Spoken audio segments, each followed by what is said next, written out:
Hello everyone, welcome to my YouTube channel study junction point. आज का topic हमारा पल्लव कला। ये बीए प्रोग्राम का सेकंड सेमेस्टर का इम्पोर्टेंट क्वेश्चन है। पेपर में जब आएगा तो आपको यही कंटेंट लिखना है। मैंने इसके जो हमारा सेकंड सेमेस्टर का जो इम्पोर्टेंट क्वेश्चन वो मैंने सारे सॉल्व करा रखे हैं, आंसर विथ आंसर। तो आप मेरे यूट्यूब चैनल पर देख सकते हैं। अभी मैंने ये कराया पल्लव कला, तो हम पल्लव कला के बारे में जानेंगे। पल्लव वंश कला प्रेमी थे। पल्लव वंश जो थे, पल्लव वंश के जो शासक थे वो कला प्रेमी थे। उन्होंने 7वीं सदी से 10वीं सदी तक शासन किया था। उनका टाइम था 7वीं सदी से 10वीं सदी तक। उनकी वास्तुकला के सबसे अच्छे उदाहरण हमें कहाँ मिलते? कांची और महाबलीपुरम में। ठीक है। मंदिर और मूर्ति कला के क्षेत्र में उनकी अपनी एक विशेष देन है।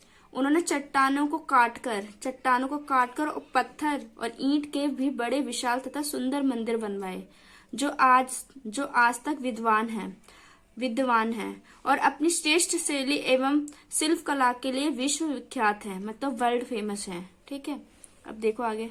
पल्लव कलाकारों ने वास्तुकला को धीरे धीरे कष्ट कला का अर्थ होता है जो आज आपने देखा होगा, लकड़ी होती है, लकड़ी पे जो डिजाइनें बनाई जाती हैं उनको जहाँ देखो कष्ट का अर्थ होता है लकड़ी, और कला का मतलब तो जान गए आप लोग कि उस पर किसी चीज की कलाकारी करना।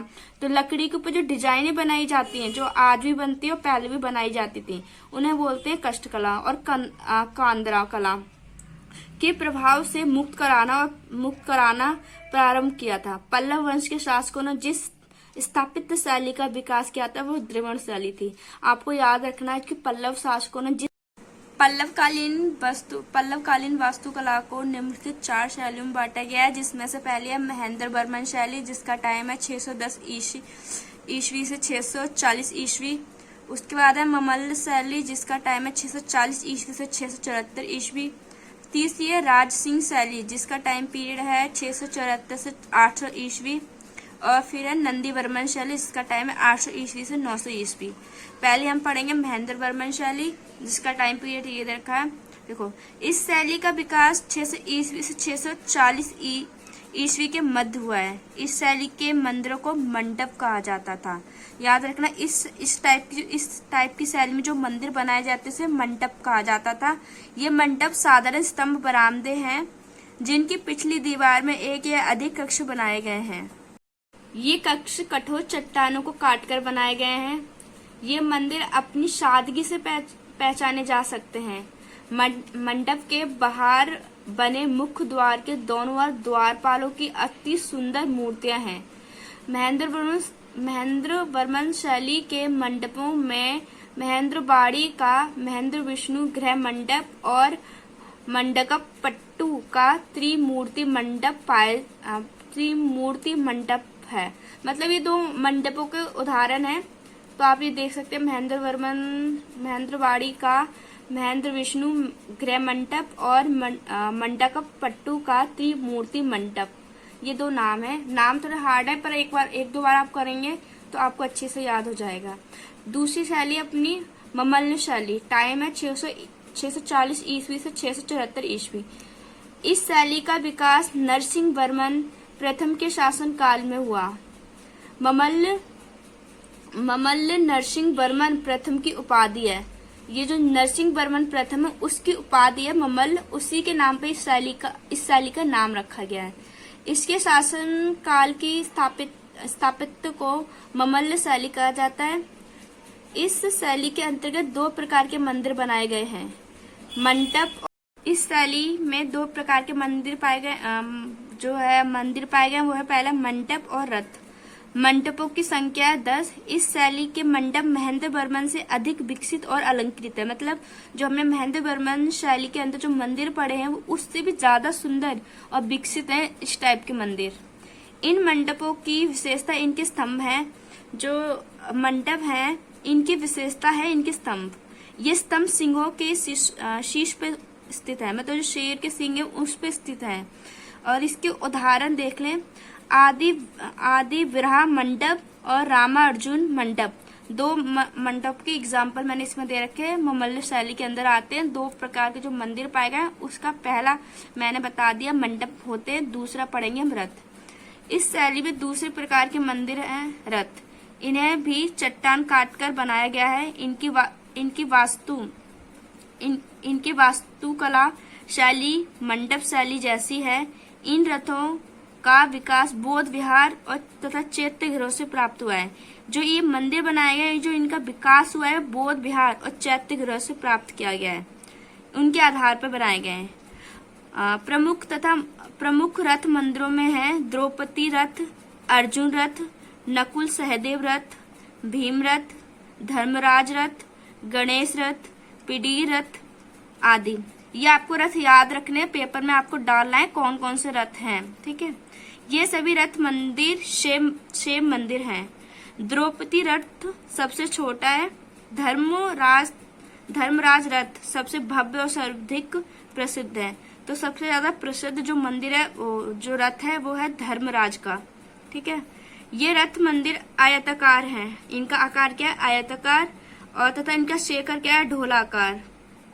ढोलाकार आकृति का है।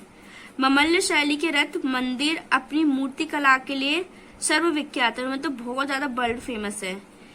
अपनी शैली के लिए मंदिर जाने जाते हैं, जो रथ वाले मंदिर हैं। इन रथों पर दुर्गा, इंद्र, शिव, गंगा और पार्वती की मूर्तियां मिलती हैं। तीसरी शैली है राज सिंह शैली, जिसका टाइम है 674 ईस्वी से 800 ईस्वी।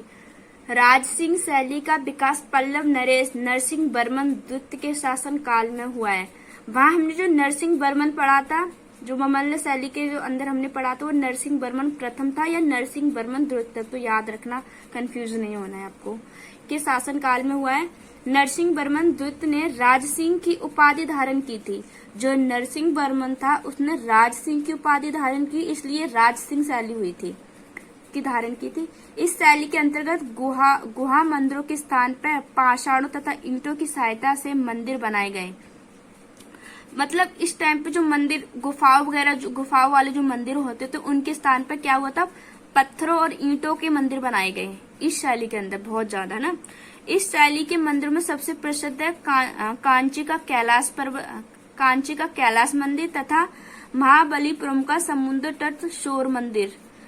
आपको याद रखना, राज सिंह शैली के जो सबसे अच्छे मंदिर का नाम, मतलब सबसे अच्छे मंदिर जो हैं और सबसे प्रसिद्ध जो मंदिर है, वो है कांची का कैलाश मंदिर और महाबलीपुरम का शोर मंदिर, ठीक है। कांची के मंदिर ईंट और पत्थर से बने हैं। मैंने बता दें कि गुहार जो मंदिर, मतलब गुफाओं से निकल के जो मंदिर बने थे, वो इस काल में बनाए गए, सबसे ज्यादा बनाए गए। और कांची के मंदिर ईंट और पत्थर से बने हैं। इसके शिखर पर बहुत ऊंचे और मंडप की छत चपटी होती है। इसके शिखर जो है बहुत ऊंचा है। इन मंदिरों का जो क्या है, शिखर वो ऊंचा है, इनकी छत जो वो चपटी है, याद रखना। अब यहाँ पे एक इतिहासकार, मान लो इतिहासकार है, जिन्होंने बताया, देखो, श्री नीलकंठ शास्त्री के अनुसार, आप पेपर में डाल सकते हो, आपका आंसर बहुत अच्छा हो जाएगा, आपको अगर याद रहता है तो। श्री नीलकंठ शास्त्री के अनुसार पल्लव शैली की सभी प्रमुख विशेषता इस मंदिर में बड़े ही आकर्षक रूप में संग्रहित मिलती हैं।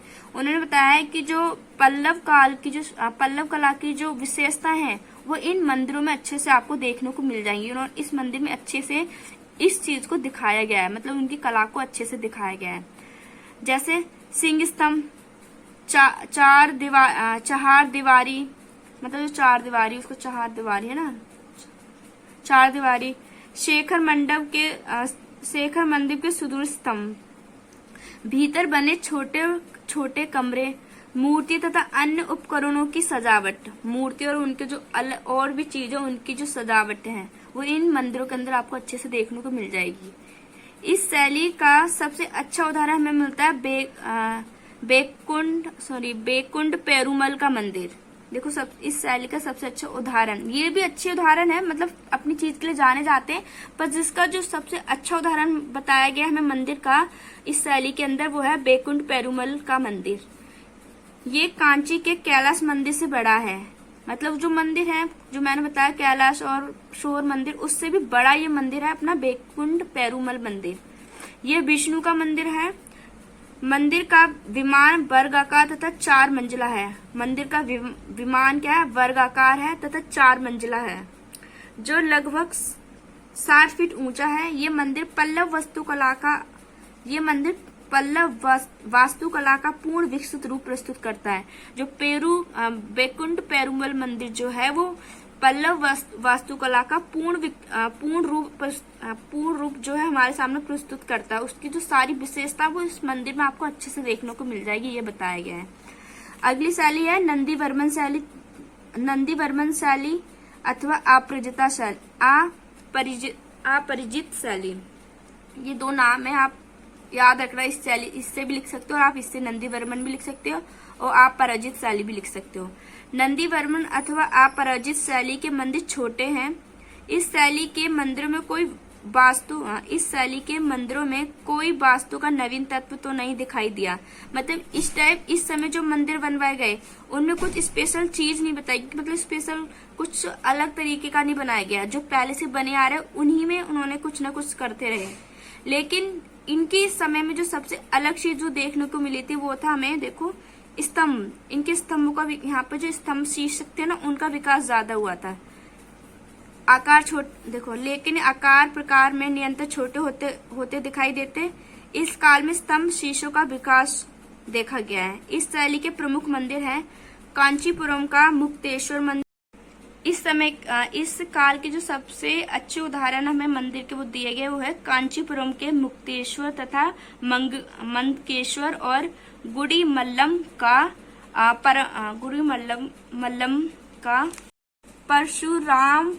परशुरामेश्वर मंदिर। ये थोड़ा नाम अलग है पर आपको याद रखने पड़ेंगे, एक दो बार आप बोलोगे प्रैक्टिस हो जाएगी आपको। निष्कर्ष देख लेते हैं। इस प्रकार पल्लव वास्तुकला का भारतीय इतिहास में विशेष महत्व है। पल्लवों ने बौद्ध चैत्यों से विरासत में प्राप्त कला का विकास किया था। मैंने बताया कि उन्होंने बौद्ध और चैत्यों को देखकर अपनी कला का विकास किया था और उसमें कुछ नई चीज ऐड की थी, नई शैली का जन्म दिया था उन्होंने। नई शैली को उन्होंने अपने तरीके से प्रस्तुत किया था। चोल और पांड्यों काल में जो पूर्ण विकसित हुए थे उन्होंने किया था, पर जो सबसे अच्छे तरीके से जो हमें सामने मिलते वो चोल और पांड्य काल में पूर्ण विकसित रूप में प्राप्त हुए। पल्लव कला की विशेषताएं दक्षिण पूर्वी एशिया तक विस्तृत हैं। वहां के मंदिरों में पल्लव कला की विशेषता स्पष्ट रूप से दिखाई देती हैं।